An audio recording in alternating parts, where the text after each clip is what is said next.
কাছ থেকে আসছে হাসান বসরি বা ইমাম হোসেন রাদিয়াল্লাহু তাআলা আনহু। ওনার সন্তান ছিল আলী আসগর। আলী আসগরের সাথে সিনায় সিনায় একটা মহব্বত হয়েছিল। এরপরে আলী আসগর তো কারবালার প্রান্তরে শহীদ হয়েছেন, তাই না বাবা? তাইলে এখন সিনাই সিনাই কিভাবে কি আসে বিষয়, এর একটা বিষয়বস্তু একটু বলেন। এখন কথা হইল, ইমাম হোসেন তিনি আমাদের ইমাম, উনি কিন্তু পাক পাঞ্জাতনের একজন। আমার কথা কি বুঝতে পারতেছেন বাবা? উনি পাক পাঞ্জাতনের একজন। তো মাওলা আলী করিমুল্লাহ ওয়াজ রাদিয়াল্লাহু তাআলা আনহু উনি সিনাই সিনাই তাকে কিছু দিবে, ওই বিষয়টা অনেক পরে। উনি তো পাক পাঞ্জাতনের একজন, উনি তো ইমাম, তাই তো বাবা? মাওলা আলী করিমুল্লাহ ওয়াজ রাদিয়াল্লাহু তাআলা আনহু উনি হাসান বসরিকে সিনাই সিনাই একটা লেনদেন করছে। এখন নবীর আওলাদ, নবীর বংশধর আর সিনাই সিনাই এলেমের বিষয়টা কিন্তু একটুখানি ভিন্নতা আছে। যেমন হাসান বসরি রাদিয়াল্লাহু তাআলা আনহু উনি ওই যে এঁঠো দুধ বা এক গ্লাস পানি ছিল, ওইটা খাওয়ার পরে বেলায়েতপ্রাপ্ত হয়ে গেছিলেন। তাহলে এইখানে পাক পাঞ্জাতনের একজন ইমাম হোসেনের সাথে সিনাই সিনাই একটা মিল হইল। এরপরে এই আলী আসগর আসলেন, উনি ইমাম ছিলেন, উনি থাকলেও ইমাম, না থাকলেও ইমাম। মানে ওখানে যে সমাপ্ত হয়েছে, উনি বুঝাইতে চাইতেছে আলী আসগর তো কারবালার প্রান্তরে ইমাম হোসেনের সন্তান। আলী আসগর কুলের মধ্যেই যে পানির জন্য যখন হাহাকার করতেছিল, তখন এজিদের দল এই মারওয়ানের মাধ্যমে, এজিদের প্রধানমন্ত্রী ছিলেন মারওয়ান, তার সৈন্যদলরা তাকে তীর নিক্ষেপ করে বুকের এই পাশ দিয়ে ওই পাশ দিয়ে বের করে দিছে। সেখানে সে শাহাদাত বরণ করেন, বিদায় হন। তাহলে এরপরে আর কি আছে? এরপরে কি কেউ নাই? অবশ্যই আছে। ওখানেই কিন্তু সমাপ্ত হয় নাই ভাই। আমি যদিও এর সিলসিলা সঠিক কিভাবে বলবো বুঝতে পারতেছি না, আমি যেটা জানি না সেটা নিয়ে তর্ক করব না, কিন্তু আপনি যে বলছেন আলী আসগর পর্যন্তই শেষ, এটা শেষ না। ওখানে জয়নাল আবেদিন ছিলেন, ইমাম হাসানের পুত্র জয়নাল আবেদিন ছিলেন, তাকে বন্দি করে নিয়ে গেছিলেন এজিদ। বন্দি করে নিয়ে যাওয়ার পর ওখানে অনেক ঘটনা ঘটে, কিন্তু যে কোনোভাবে জয়নাল আবেদিন সেখান থেকে বেরোয় গেছিলেন মোহাম্মদ হানিফার মাধ্যমে। মোহাম্মদ হানিফা হলো মা ফাতেমাতুজ জোহরা, ওনার কিভাবে বলবো, মাওলা আলী করিমুল্লাহ ওয়াজহু হানুফানগরের ওই রানীকে বিবাহ করেছিলেন গোপনে। হানুফা সুন্দরীকে বিয়ে করেছিলেন, ওই ঘরে একটা সন্তান হয়েছিল, সেই সন্তানের নাম আমার নবী করিম সাল্লাল্লাহু আলাইহি সাল্লাম রেখেছিলেন মোহাম্মদ হানিফা, আমার নবীর নামের সাথে মিলে। উনি উদ্ধার করে নিয়ে গেছিলেন জয়নাল আবেদিনকে। তাদের বংশ পরম্পরা যেভাবে আছে, এটা আপনি একটু খোঁজ করে দেখেন মেহেরবানি করে। ওই খোঁজ খবর আমি দিতে পারবো না, ওইটা আপনি একটু বের করে নিন যদি আপনার বেশি দরকার থাকে। অত কিছুই যদি ইসলামের ইতিহাস জানতাম তাহলে তো আমি এখানে থাকার কথা না। এটা হইলো একটা বিষয়। আর ওই আলী আসগর ওখানেই সমাপ্ত, বিষয়টা ওইখানে না, সমাপ্ত হয় নাই ওখানে। এই যে যদি বলতেন সিনাই সিনাই এলেমের যে বিষয়টা, এটা হইল ওই যে মাওলা আলী থেকে হাসান বসরি পহেলা করি 14 সিঁড়ি পরে ফুটে খাজা উসমান হারুন। এই যে খাজা বাবার যে সিলসিলাটা, এইটা আসে। এটা জীবনী পড়লেই তাদের নামগুলো জানা যাবে। সবগুলো তার মুখস্থ করে নিয়ে কেউ বসে থাকে না। আমি মিথ্যা কথা বলতে পারি। অনেকেই বলে 313 জন নবী, এর মধ্যে অনেক নবীর নাম, সর্বোচ্চ 25 থেকে 26টা নবীর নাম অনেকেই জানে, আর এর বাহিরে জানে না। তাইলে 313 জন নবী যে আছে, এখন আমি যদি নবীর নাম বলা শুরু করি, মুসা নবী, ঈসা নবী, তারপরে ইউসুফ নবী, ইয়াকুব নবী, আয়ুব নবী, শীষ পয়গাম্বর, এরকম সুলেমান পয়গাম্বর, এরকম নাম বলতে বলতে পরে যদি আমি আমাকে গ্রামের কয়েকজনের নাম বললে দেখেও না করব, কারণ এই নামগুলো তো অনেকে জানে না, কারো তো না করার সুযোগ নাই। কারণ সে যখন জিজ্ঞাসা করবে এটা আপনি পাইছেন কই, আমি যদি বলি অমুক জায়গায় পাইছি, এতটা ঘাইটা দেখার মতো সময় আছে কই? কারণ যেখানে নামই আসছে 25 জন নবীর, আরো তো নবী ছিল। তো এই মূল বিষয়গুলো নিয়ে তর্ক বিতর্ক না করাই ভালো। কিন্তু সিনাই এলেমটা হাসান বসরি থেকে খাজা উসমান হারুনি আসছে, পরবর্তীতে এভাবে আসছে। আমি এই পর্যন্তই বললাম। আরো অনেক কথাই আপনি বলছেন, আপনি একটু বলবেন আমারে। আমি ফুল না দেওয়াতে যে আপনি কষ্ট পাইছেন, আপনি আঘাত পাইছেন, আমি আদবের বরখেলাপ করেছি, আপনি আমাকে আদবের বরখেলাপের কথাটা না বলে মালা যে দিছেন এতেই কিন্তু আমার বোঝা হয়ে গেছে যে আমার মালাটা দেওয়া উচিত ছিল। কিন্তু আপনি এটা বইলা কিন্তু আপনি আর আপনার জায়গায় ঠিক থাকেন নাই, আপনিও আমার মতোই হয়ে গেছেন, মানে সমানে সমানে আর কি। এখন আর সেই জায়গার মধ্যে আপনি রন নাই। কাউকে লজ্জা দিতে হইলে মাইরা দিতে হয় না, ইশারায় দিলেই হয়। এখন আপনারও লজ্জা নাই, আমারও লজ্জা নাই, দুই বেশরম একসাথে। সত্যি হইলেই তো এটাই সত্যি, মিথ্যা কথা বলছি। এখন খুব প্রেম দেখায় এসব মালাটা দিছে আমারে। আমি যদি কালকে ফুলের মালা না, কালকে কি মনে আছে তো? কালকে মালা দিবস। ও আচ্ছা, আমি তো ভুলেই গেছিলাম। দিনে মালা দিবস। মালা আপনি আমারে বলবেন, আমি যদিও এই জিনিসটা বুঝতেছি না। আমার গুরুকে যেভাবে মালা দেওয়ার দরকার আমি দিব, কিন্তু মালা দেওয়া, মালা দিলে গুরুকে ভক্তি ভালোবাসা জানানো হয়, এছাড়া ভালোবাসা জানানো হয় না। এটা কি কোনো দলিলপত্রে আছে কি? আমি গুরুকে মালাটা দিলে আমার ভক্তিটা হইল, নইলে হইল না, এটা কি কোনো দলিলে আছে কি না? আমার গুরু যে, সে তো অনেক কিছু জানবে, জানবে না? আমার চোখ দেখলেই তো বোঝার কথা যে আমার ভিতরে কি চলতেছে। আমি যে তাকে ভালোবাসি, আমি যে তাকে আমার মাথার মনিব করে রাখছি, সে তো আমার চোখ দেখলে, আমার আজিজি মিনতি দেখলেই হবে। খালি মালাটার দিকে দেখলো, আর কিছু দেখলো না। এটা কেন আপনি করলেন, এটা আমার একটু বলবে। এটাই আপনার কাছে আমার একটু জানা দরকার। আমার বাবাজি আমাদের তরিকত ফাউন্ডেশনের একজন সম্মানিত ব্যক্তি, উনি বলছে, বাবা পালাগান তো হবেই, তোমার মানে আমাদেরও দোষ নাই, আমি সভাপতি, আমারও দোষ নাই, যারা গানের কথা বলতেছে তাগর দোষ নাই, দোষ হইল তোমার। হ্যাঁ, দোষ তো আমারই, আমি কি লিগা গানটা গাইছিলাম। হ, সাহস আছে, বুঝছি বাবা, আমি জানি কোন গানের জন্য আপনারা এমন করতেছেন। এখন আমি কি করবো বলেন? দোষ যে আমার, আমি দোষটা মাথায় তুলে নিব? আপনারা খুশি হইবেন তো? একটা প্রশ্ন করে নেই ছোট করে, আমি কিন্তু অত কথা বলি নাই, যদিও কত প্রশ্ন পরে করবো, আগে গানটা গায়ে নেব।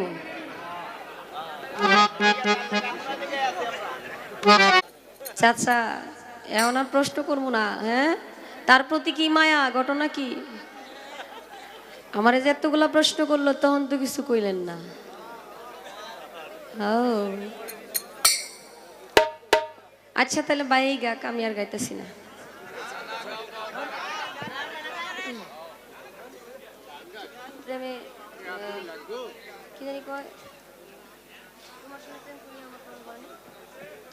আচ্ছা, একটা বিচ্ছেদ গাই নাকি বাবা? ভাব বিচ্ছেদ। অনেক কথা বলেছি বাবা, যাবে না তো আমি এটাই বলবো। হ্যাঁ, পালাগান একটা করে থাকবে, এরপর একটা ভাব বিচ্ছেদ থাকবে, ছোট্ট করে খালি একটু দাঁড়াবে তো উনি। আমি ভাব বিচ্ছেদ গাওয়ার আগে ছোট্ট করে একটা কথা একটু বলবো। নবী করিম সাল্লাল্লাহু আলাইহি ওয়াসাল্লাম, উনি আমরা সবাই জানি 570 হিজরি 12ই রবিউল আউয়াল দুনিয়াতে আবির্ভাব ঘটেছে। কিন্তু এর একটা হাকিকত আছে, 9ই রবিউল আউয়াল আমার মায়ার নবী দুনিয়াতে আগমন করেন, তার পবিত্র আবির্ভাব ঘটে, কিন্তু প্রকাশ হয়েছে 12ই রবিউল আউয়াল। এসেছেন শুক্রবার দিন, প্রচার হয়েছে সোমবার দিন। আমার একটু জানা দরকার, আপনি একটু বলবেন উনি 3 দিন কোথায় ছিলেন? 3 দিন কোথায় ছিলেন? যখন দুনিয়াতে কেউ আসেন, আমার আল্লাহ নবী তো ভিন্ন জিনিস। দুনিয়াতে আসার পর উনি 3 দিন যেখানে ছিলেন, সেখানে কি কোনো খাওয়া দাওয়ার ব্যবস্থা ছিল? কোনো কিছু খাবার গ্রহণ করেছিলেন, নাকি কোনো ধ্যানে ছিলেন, কোনো ভাবে ছিলেন? 3 দিন পরে আসলেন কেন? আর এসেই তার প্রথম কথাটা কি ছিল? উনি প্রথম কথাটা কি বলেছিলেন? একটাই কথা বাবা, আর বেশি বলবো না। সাধু সঙ্গ ভালো সঙ্গ, সঙ্গ আমার হলো কই, সাধু সঙ্গ হলে বলে আমি জন্মপথে উদ্ধার হই। যদি সাধুর সঙ্গ নিতাম, যদি সাধুর সঙ্গ পেতাম, আমি সাধুর সঙ্গে চলে যেতাম, সাধুর রঙে রং মিশাতাম, সে রং আমার হলো কই। এই যে সাধু সঙ্গ পেয়েছি, আপনাদের মাঝে দাঁড়িয়েছি, গান করার সুযোগ হয়েছে, কথা বলেছি, মানুষকে মানুষ দেখলেও তার অনেক কিছু শিখা হয়ে যায়, বোঝা হয়ে যায়, জানা হয়ে যায়। আপনাদের এত জ্ঞানী গুণীজন, আপনাদের মাঝে আমি দাঁড়িয়েছি, আমাকে দাঁড়ানোর যোগ্যতা করে দিয়েছেন।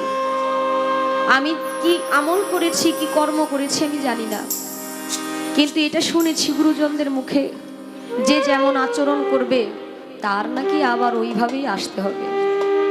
এই মানব কুল বড় কঠিন কুল, অনেক কষ্টের পরে মানুষ মানব কুল পায়।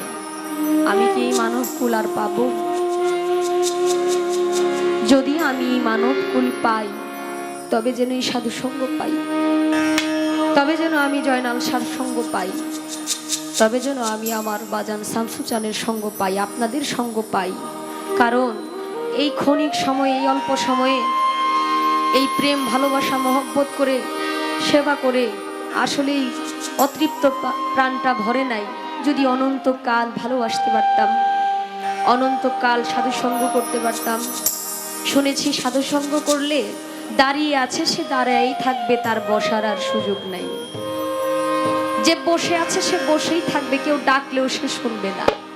সে রাস্তা দিয়ে যাচ্ছে, যেতেই থাকবে, সে আর পিছন দিকে তাকাবে না। তো আসলে সেই সাধুসঙ্গ যদি পেতাম, মালিকের কাছে, আমার মনিবের কাছে একটাই চাওয়া, একটাই আকুল আবেদন, আমি একটা দরখাস্ত দিয়ে রাখলাম, মাওলা আমি যদি আবার দুনিয়াতে আসি, তবে যেন এই সাধুসঙ্গ পাই। তোমার শানে প্রেম করিয়া আমার পরাণ ভরে নাই দয়া। তোমার শানে প্রেম করিয়া অভলার পরাণ ভরে না।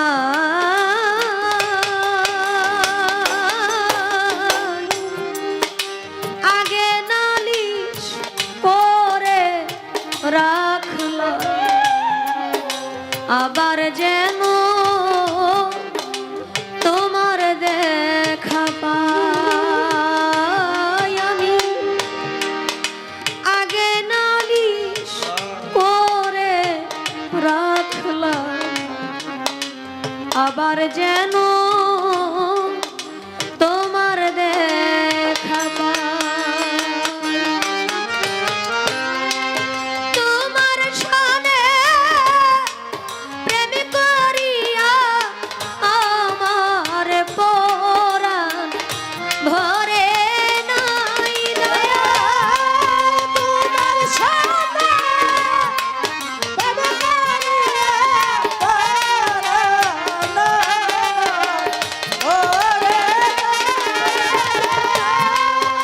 তোমার শানে প্রেম করিয়া আমার পরাণ ভরে না।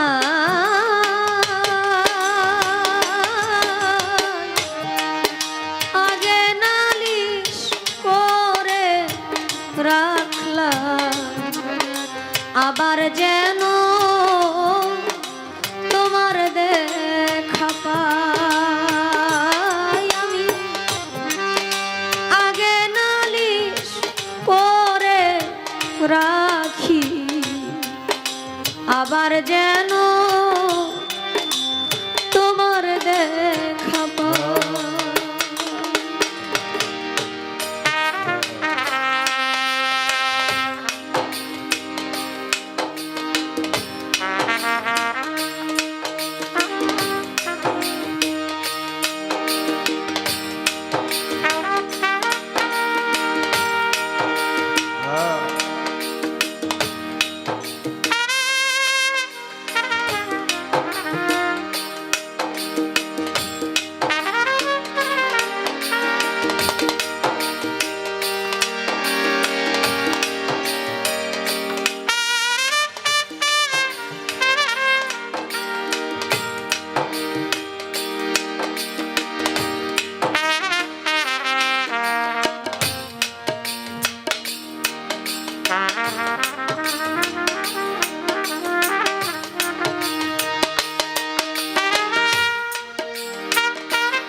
সব ধনিয়া অন্য কোথাও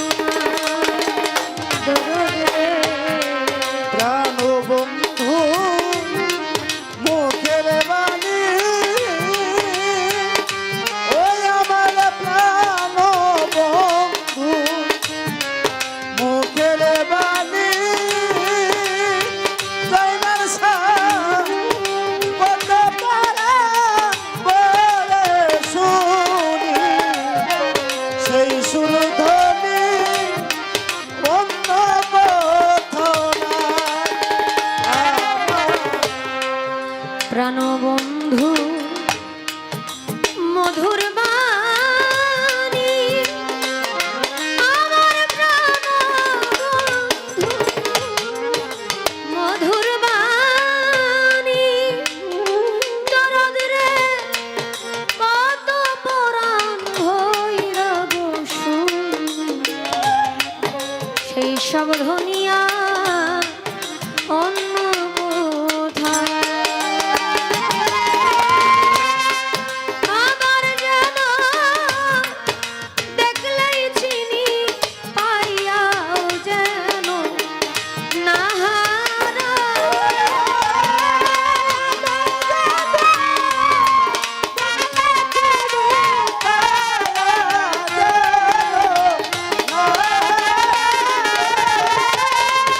আবার যেন দেখলেই চিনি পাইয়াও যেন না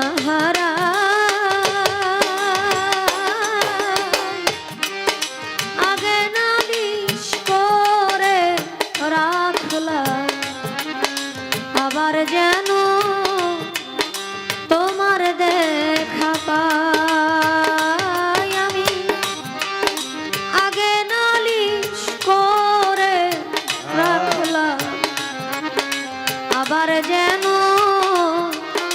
তোমার দেখা পাই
বন্ধুরে আমার দরদ রে তোমায় লইয়া এই জীবনে দরদি তোমায় লই এই জীবনে জয়নাল চাঁদ কত মধুরালা বনে সুখের নিশি আমি জাগিয়া পোহা তোমায় লইয়া এ জীবনে কত মধুর সুখের নিশি জাগিয়া কাটাই দয়া তোমায় লইয়া এই জীবনে দয়াল গো তোমায় লইয়া এই জীবনে দরদ রে কত মধুর আলাপনে সুখের নিশি আমি জাগিয়া এখন শুধু পুরা বুকে বুক চিরে রে দেখা এখন শুধু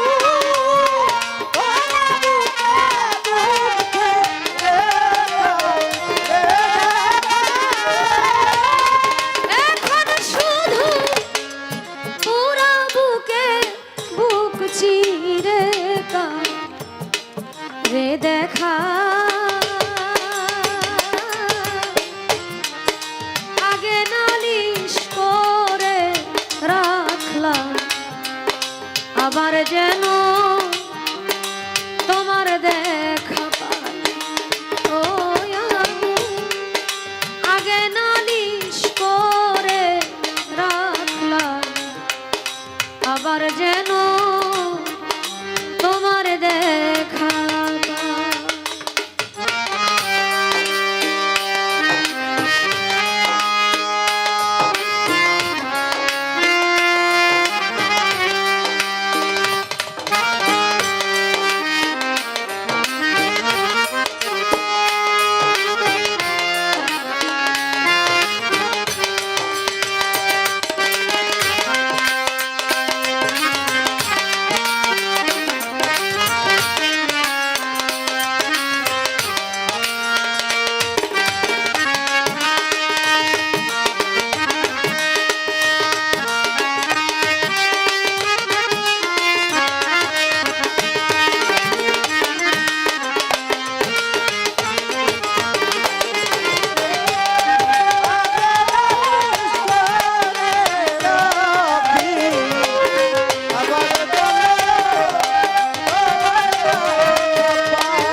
আগে আমি রাখলাম বলে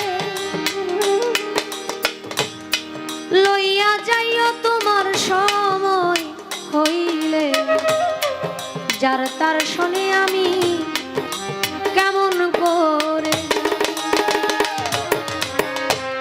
আগে আমি রাখলাম বলে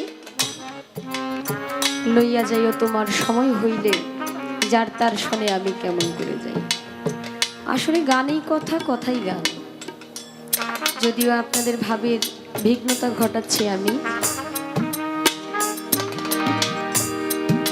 দয়ালের দয়া ছাড়া কেউ একটু চলতে পারে না, তার বিশেষ দয়ার প্রয়োজন।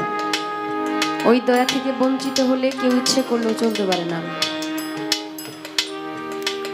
যদিও হাসি রং করে একটু খামখেয়ালি ভাবে জহির পাগলা একটা কথা বলেছে, কথাটা হৃদয়ে দাগ কেটেছে। বলেছে মিডিয়াকে ভয় পান, গানের জগৎ ছেড়ে দিলেই তো পারেন। আসলে গান ছেড়ে দিলেই তো পারেন, এই কথা বলছে। গান কিন্তু ছাড়ার জিনিসটা বাবা, যার রক্তের সাথে মিশে গেছে গান, সে গান ছাড়তে পারবে না, এই জগৎটা ছেড়ে দিতে পারে। যে জগতে আমরা জগৎ ছেড়ে দেওয়া যাবে। আপনি অন্য জায়গায় বসবাস করলেন, গান বাজনার জগতে আসলেন না, কিন্তু ভিতরে ভিতরে আপনার গান বাজবে, ভিতরে ভিতরে আপনার গান বাজবে। মিডিয়াকে ভয় পাই না রে বাবা, ভয় পাই কিসেকে জানেন? আমাদের জন্য বিশেষ করে আমার মতো কিছু মানুষের জন্য সুফিবাদ আল্লাহর ওলিদের দরবার প্রশ্নবিদ্ধ হচ্ছে। আমি মুখ ফসকে একটা কথা বলে ফেললাম, এই কথাটা আমার ভুল হয়েছে, মঞ্চে আমি ক্ষমা চেয়েছি। এরপরও কিছু অর্থের জন্য মিডিয়া এটা প্রচার করে। তখন মানুষ বলে আল্লাহর ওলির দরবারে খারাপ কিছু হয়, ভালো কিছু হয় না। এতে সুফিবাদ কলঙ্কিত হচ্ছে, তরিকার যারা বুজুর্গান ব্যক্তি আছে তারা প্রশ্নবিদ্ধ হচ্ছে আমার জন্য। আমি তাই বলেছিলাম যে কাটাকাটির দরকার নেই, কয় আমার বেলায় যতটুকু পারো কাটাকাটি করো, কোনো সমস্যা নেই।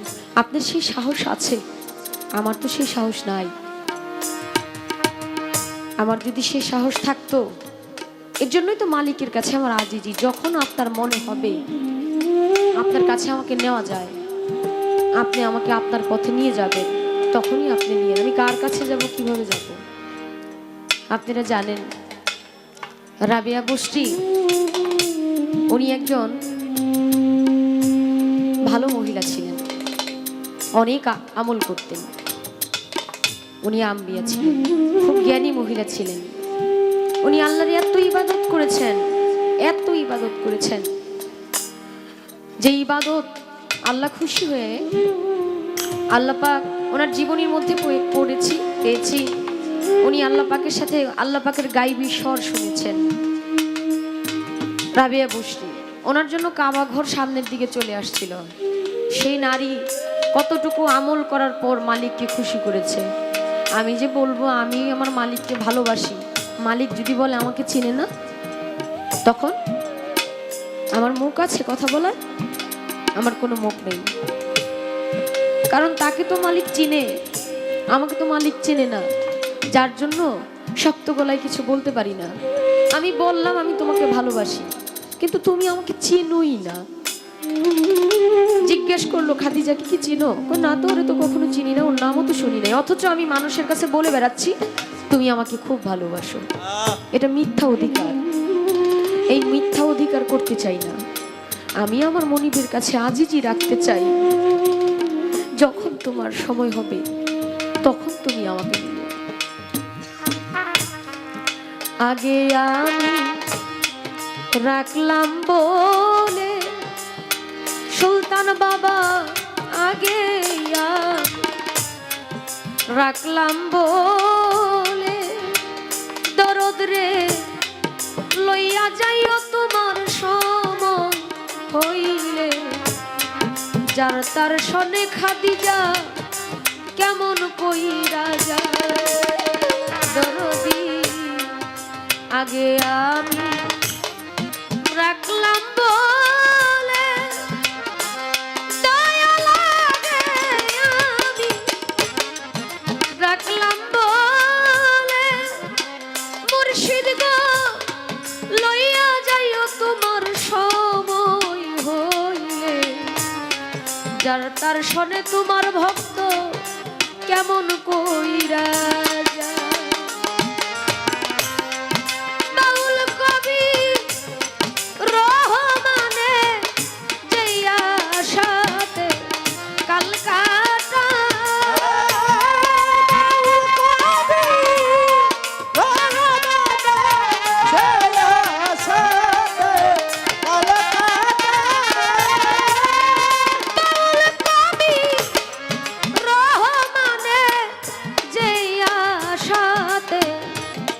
কালকাটা আগে নালিশ করে রাখলাম, আবার যেন তোমার দেখা পাই। আগে নালিশ করে রাখলাম, আবার যেন তোমার দেখা পাই।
পাগলার মতো যদি আমার একটা ছেলে হইতো, আরে তার মানে আমার প্রতি তার একটা আক্ষেপ আছে আছে আছে, সত্য কথা। এখানে আশেক আর মাসে। আমি মিডিয়ার সামনেই বলছি, আমার মতো ছেলে যদি হইতো, এর আগে আমি যদি মা ডাইকা দেই শেষ নি। কি কন আপনারা? মার বয়সী না বাবা, সত্য সুন্দর কিনা বলেন? আমার মতো একটা সন্তান পাইলে আপনি খুব খুশি হইতেন, আর যিনি আমাকে গর্ভে ধরেছেন তাহলে উনি কত খুশি, কি বলেন?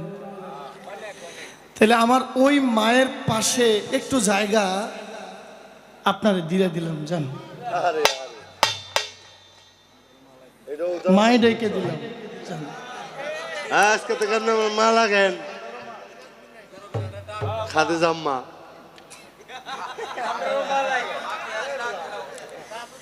আমি কিন্তু শুনেন, আমি কিন্তু তার আশাটা পূরণ করছি। সে বাঞ্ছা করছে, আমি বাঞ্ছা পূরণ করছি। মায়ের যা মা ডাকতে কোনো সমস্যা। আপনি পৃথিবীতে যে কোনো নারী সামনে পাইলে আপনি একমাত্র যদি তাকে মায়ের নজরে দেখেন, আপনার জীবনে আপনার শরীরের একটা পশম পর্যন্ত দাঁড়াইব না ঠিক। আর আপনি আমাকে কি বললেন যে আমাকে কি বোঝাইতে চাইলেন? আমার এই দিন নাই, আমি বুকিং, কি আমি বুঝলাম না আসলে। ফালতু কথা। আপনি বুকিং আর আমার তিনজনে বাবা অলরেডি ডাকে।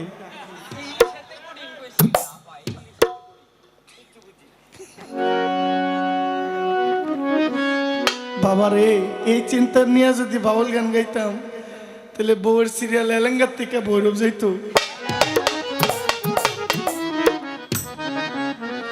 এই জন্য বলছি, আপনি যা বলছেন আমি আবার কাউন্টার দিলে এই রাইটটার অনেক দাম, হ্যাঁ আরেক রাত লাগবো, আরেক রাত লাগবো। এই রাইটটার অনেক দাম। কি মনে করেন? যা প্রয়োজনীয় তাও বলতে হয়, যা না প্রয়োজনীয় তা বলার দরকার কি? দরকার নেই, কোনো দরকার একটা কথা বলছেন, মালা নিয়ে বলার পরে বলল যে মালা, হ্যাঁ দেখেন বাগানে অনেকগুলো ফুল ছিল, সবগুলো ফুল কিন্তু মালা হয়ে আসে নাই, নেই। অবশ্যই না। কয়েকটা আসছে। কিছু বান্ধবীর হাতে গেছে, কিছু মন্দিরে গেছে, এই ফুলগুলো সাধুর গলায় লেগেছে। আপনি যাই কিছু কোন বাউলের চালাকি, আপনি মধু পোকার কথা বলেন, সরিষা ফুলের কথা যাই বলেন, যত করবেন চালাকি তত বুঝবেন জ্বালাকি।